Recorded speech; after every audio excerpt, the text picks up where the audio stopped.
Intern চিকিৎসককে মারধরের ঘটনায় ১১ ঘণ্টা সেবা কার্যক্রম বন্ধ ছিল রংপুর মেডিকেল কলেজ হাসপাতালে। শনিবার সকালেই জরুরি বিভাগ বন্ধ করে দেয় শিক্ষার্থীরা। এতে বন্ধ হয়ে যায় পুরো হাসপাতালের কার্যক্রম। ভোগান্তির শিকার হন শত শত রোগী।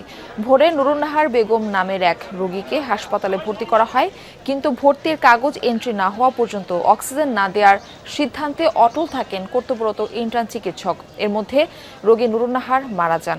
এতে ক্ষুব্ধ হয়ে চিকিৎসককে মারধর করে রোগীর ছেলে রিফাত। পরে মরদেহ মর্গে আটকে রেখে বিক্ষোভ শুরু করে ইন্টার্ন চিকিৎসকরা। বিকেলে পরিচালকের মাধ্যমে ইন্টার্ন চিকিৎসকরা মরদেহ ফেরত দিলে পরিস্থিতি স্বাভাবিক হয়।